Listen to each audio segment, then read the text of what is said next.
So, we in this course on rheology, we have reviewed material functions which could be evaluated using rotational rheometry. We will continue looking at some of the material functions and summarize them again, and also in this segment of the lecture we will look at some of the material functions which are for not shear flow, but extensional flow. So, we have been following basically this overall framework in which we say that material response has to be characterized. First we recognize the class of material which the response might belong to, then we have quantify the response using a material function, and parallelly we have also been always looking at models. And earlier we have reviewed already material functions such as steady shear where we get the viscosity, stress relaxation which is based on a constant strain being imposed on the material. Similarly, we also looked at linear as well as nonlinear response. We examined creep where we define the compliance of the material, and again linear and nonlinear response. Then we also looked at oscillatory shear in great detail, where depending on what is the input and output, we could either define the moduli, or we could define the compliance, or we could define the viscosity. And now we will continue and look at some of the responses and material functions which belong to the nonlinear response. For example, normal stresses. We saw that normal stress differences as well as normal stress difference coefficient will be non-zero for viscoelastic fluids. Only if the viscoelastic fluids are subjected to very small deformations or in the linear regime, then normal stress differences can be 0. So, for example, of course, this is a simple shear flow again, and a constant strain rate is imposed, and based on the constant strain rate we wait for a steady state to be achieved. If we measure the shear stress, then of course we define viscosity, we measure the normal stresses and we define the normal stress differences N1 and N2. And we know that for Newtonian fluid there is no normal stress difference in simple shear flow. Similarly, for a generalized Newtonian fluid or a nonlinear viscous fluid as well, we will not have any normal stress differences. Even for a linear viscoelastic material, because deformations are small, the normal stress differences do not exist. Only in case of nonlinear viscoelastic materials, the normal stress differences would arise, and of course, both N1 and N2, if you recall, N1 is defined based on tau xx and tau yy, if x is the direction of the flow and y is the direction of shear. Similarly, N2 in same situation will be defined as tau yy minus tau zz. And so, both of these the normal stress differences are functions of the strain rate, the constant strain rate which is applied. And so, similarly we can also have the next important viscoelastic material function which we have reviewed, which we have seen quite a bit. We also saw experimental measurements based on that, which is called stress growth. In this case, if we increase strain rate from 0 to a constant value, for a Newtonian fluid, as soon as a strain rate becomes constant, the stress becomes constant. And so, if we are measuring stress as a function of time, basically there is a step increase in stress. Stress is 0 when strain rate is 0, stress is constant when strain rate is constant. So, therefore, there is a step increase. A similar step increase is also there for generalized Newtonian fluid and nonlinear viscous fluids. For a linear viscoelastic material, the stress growth viscosity is a function of time. And if you recall, for Maxwell model we had shown that this is an exponential function. So, if Maxwell model is subjected to a constant strain rate, then the stress increases exponentially and eventually reaches a steady state. And for a nonlinear viscoelastic material, the material function that we define is again the stress growth viscosity, and however, it will be function of not only just the time, but also the strain rate which is being applied. And this is also the nonlinear viscoelastic response is very useful in characterizing the overall mechanisms in the material which lead to elastic behavior. Now, if we look at the overall response in terms of definitions since there is a step increase for Newtonian fluid, the stress growth viscosity is nothing but just a constant, which is the viscosity itself. For a nonlinear viscous fluid, it is the again viscosity, which is a material function, because this depends on the strain rate, but it is constant, there is no dependence on time. As far as a linear viscoelastic material goes, it is a material function which is a function of time itself, and as I have mentioned, for Maxwell fluid it is an exponential function, and of course it is a generic function for a nonlinear response. Now, just the way we saw that normal stresses could be are generally evaluated in steady shear, you could also evaluate normal stresses in oscillatory shear. Again, in oscillatory shear we apply a constant strain or a constant stress depending on what is the controlling parameter, or even a constant strain rate, and then we measure the other variables, and for a Newtonian fluid in oscillatory shear, again there will not be any normal stress differences. This is again because let us say if we apply shear, then in case of rectangular systems, what we have is only tau xy present. So, this we have seen earlier that because we have simple shear flow, and even if it is oscillating, the fact that plate is going back and forth, the only stress which will arise in this case is tau yx, which is the shear stress. For a general viscoelastic fluid, we saw that we could have all the normal stresses as well as the shear stress tau xy non-zero. So, this is for Newtonian fluid, this is also for generalized Newtonian fluid,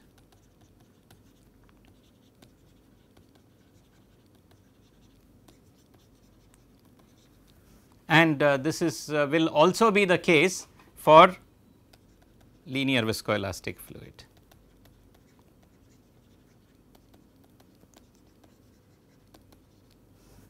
And so, what we have is for a nonlinear viscoelastic fluid, normal stress differences will be there, which implies that tau xx, tau yy and tau zz may be non-zero, and therefore, n1 and n2 may not be 0, and in that case these are functions of the frequency, and we have seen that in upper convected Maxwell model can be used to describe the normal stresses in steady shear.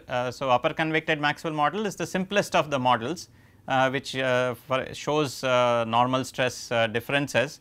So, for using the same model, if we were to apply oscillatory shear, we can show that the overall normal stress in fact varies as twice the frequency which is applied. So, therefore, both n1 and n2 are functions of 2 omega.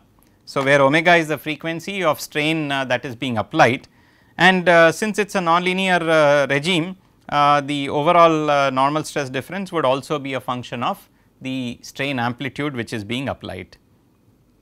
So, therefore, what we have seen is many of these material functions which are all defined based on rotational rheometry, where shear is the predominant mode of deforming the material, and of course, this can be used very effectively to characterize the viscoelasticity of the material. Now, going forward, we will also quickly summarize the material functions which are used in extensional flows. So, continuing on, the extensional material functions are very similar in terms of the set of constant quantities that are kept. For example, we saw that you can evaluate oscillatory shear functions, or you could also look at stress relaxation. What we will see is in spirit, some of the material functions which are defined for extensional flows are also similar. So, let us begin the review by looking at first the steady extension. We have defined the extensional viscosity earlier, in which case if we impose a constant strain rate and wait for steady state to reach and measure the stress which is the normal stress, and that divided by the strain rate that is being applied gives us the extensional viscosity. And we know that for a Newtonian fluid this is just the Troughton's viscosity or extensional or elongational viscosity, and it is 3 times mu. For a generalized Newtonian fluid, again the behavior remains similar in the sense that the extensional viscosity is 3 times the quote unquote shear viscosity. So, sometimes mu and eta are also referred to as shear viscosity to just distinguish it from the extensional viscosity. But they are one in the sense one coefficient characterizes the overall behavior of the material in both shear and extension, which is not the same case in case of nonlinear viscoelastic materials. As we have seen in terms of the when we were doing review of the material functions, we saw that there is no correlation between the viscosity measured in steady shear to viscosity measured in steady extension for a nonlinear viscoelastic material. For a linear viscoelastic material, extensional viscosity is just related to again the 0 shear viscosity, and there again it is 3 times eta 0. So, therefore, these are the this is how the extensional viscosity varies for different materials, and of course, for most polymer melts and solutions and multi-phase systems, the nonlinear viscoelastic response is of great use. For example, if a colloidal dispersion is being used in inkjet printing, then how is its extensional behavior at large deformation is of interest, and given that drops may be injected from inkjet printer at various different velocities leading to different strain rates, we may have very different values of extensional viscosity. Now, similar to the oscillatory functions in case of shear or creep functions in case of shear or relaxation modulus in case of shear, we can define extensional or shear free material functions. We say shear free because, as you recall, the overall strain rate tensor in this case has only diagonal components and off diagonal elements are 0. So, therefore, the overall flow field can be described as shear free. And so, relaxation modulus we had G of t earlier is indicated same way as E of t. The difference between the extensional material function and shear material function will be in terms of the type of deformation which is being imposed. However, the overall methodology remains the same. So, in relaxation modulus a constant tensile strain would be applied, and the stress would be measured as a function of time, and the measured stress divided by strain applied will give us the relaxation modulus. And in linear response, of course, the relaxation modulus is only function of time, but in the nonlinear regime the relaxation modulus is a function of the strain that is applied on the material as well. Similarly, the creep compliance is designated as D. When we define the compliance in shear mode, we had defined it as J. So, again they are functions of time only when we are looking at small deformations, and for large arbitrarily large deformations we have the creep compliance, which is extensional mode function of time as well as the stress, the normal stress which is applied to basically make the extensional flow possible. Similarly, for oscillatory response, which is also called the dynamic response, as the stress strain or strain rate vary sinusoidally as a function of time, we could apply a tensile strain and then vary it sinusoidally, and then again carry out the analysis very similar to oscillatory shear. So, while visualizing, we had seen that when you look at oscillatory shear, the bottom plate is fixed and the top cone may be doing oscillation like this. When we are looking at extensional, we are basically doing something like this, where we apply a tensile strain on the material and then do an oscillation. So, in such cases again we can either define moduli or the compliance, and the moduli are indicated in E prime and E double prime, and compliances are indicated in D prime and D double prime. So, this is the general convention follows. So, you might notice that in some of the papers talk about G prime and G double prime, and some other papers talk about E prime and E double prime, and quite often the difference could be in terms of whether it was an extensional mode of rheological examination, or was it a shear mode of experimental examination. And of course, for the linear response, these moduli and compliances will be function of frequency only at which the strain is being applied. For nonlinear response, they will of course be function of either the strain which is being applied or the stress which is being applied, and therefore, they are far more complicated responses. Now, similar to the stress growth viscosity that we saw in case of shear, we also have the overall stress growth viscosity in case of extensional flows. So, as we apply a constant strain rate on the material, the stress evolves, and therefore, if you measure the stress as a function of time divide by the applied strain rate, we get the extensional viscosity, which is the stress growth viscosity, and it is a function of time for the linear response, and for nonlinear response it would be a function of the time as well as whatever is the strain rate being applied. So, as we saw, many of the extensional material functions are counterparts of their shear material functions. At a microstructural level, however, the response of microstructure and material may be very different in the two cases, and therefore, we have always emphasized this point that characterizing and understanding the material response in shear will not be in any way always complete, so that we can also predict what might happen in extensional flow. So, therefore, we have to examine the materials in the extensional mode also and understand their behavior and the microstructure in extensional mode, and then reach at a more complete understanding of the overall rheological response of the material. Depending on specific set of experiments, there are additional material functions also possible.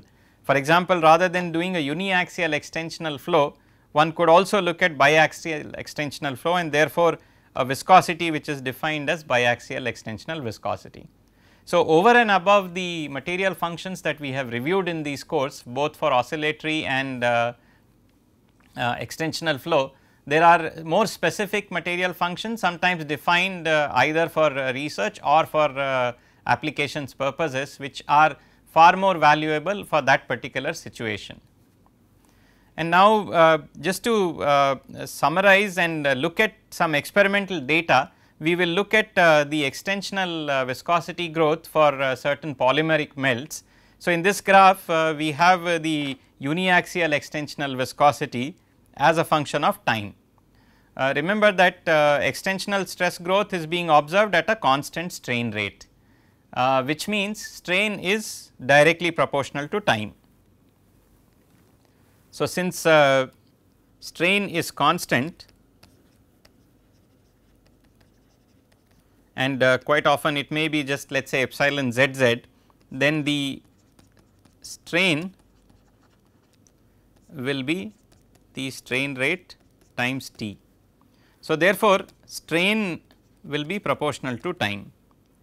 So, quite often you might see experimental measurements or information about extensional stress growth as a function of time or strain, because they are both directly related to each other.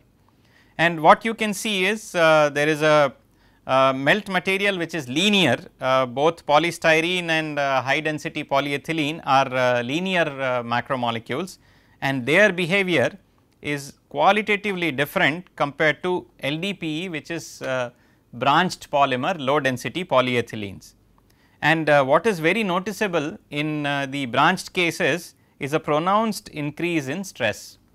If you see here, there is a small increase and then the values become constant, but in this case there is a 2 orders of magnitude increase in stress. And in fact, this stress growth in branched polymers is key to processing films from these materials. So, the fact that we are able to see so many of plastic films around us is because of the stress growth that can be achieved in case of processing a branched polymer. Because of this stress growth, you can do effective stretching and therefore achieve very fast processing and still control thickness to as low levels as possible. And therefore, quite often these days, even if we are processing linear melts, linear macromolecular melts, we add small amounts of branched polymer to it to improve its rheological response. So, that is how many times looking at the rheological response much more closely will give us insights as to how to modify the processing conditions for many of these polymers. You can see that as strain rate is lower and lower, the overall response is related to almost an exponential increase, which is what is very similar to what would be in case of a Maxwell model. Since this is over large decades of time, it is very likely that this increase can be explained only by using a generalized Maxwell model or a combination of relaxation times, and that should not surprise us because polymer melt will have several relaxation times which include the reptation modes or the segmental modes or subsegmental modes. So, therefore, using them we can describe many of these increases where the overall stress seems to be only a function of time with very small sets of excursions where the stress does not seem to fall on an overall function which is only a function of time. However, in branched polymer cases you can clearly see nonlinear response, as each and every strain rate the stress is very different. And the other thing that one can notice also is it does not seem like that a steady state is reached. In this case the stress increases and eventually reaches a constant value, and therefore, a steady state is reached, in which case the strain keeps on increasing, strain rate is constant, stress is also constant. So, the viscosity reaches a constant value. So, therefore, steady extension can be done and you can measure a steady extensional viscosity in these cases. However, in these cases you can see that the stress continues to increase, and many of the data suggest that it is also diverging, and therefore, a steady state may never be reached. So, in these cases rather than looking at the steady extensional viscosity, we look at the overall stress growth itself to understand what are the mechanisms which are responsible for the rheology of the material. So, with this now we have reviewed all the set of material functions which are very commonly used, and we have also done a survey of most of these material functions for realistic materials. And now in the remaining part of the course we will look at some of the more advanced models which are useful for describing some of the more complex material function behavior that we saw for both polymer melts as well as multiphase systems.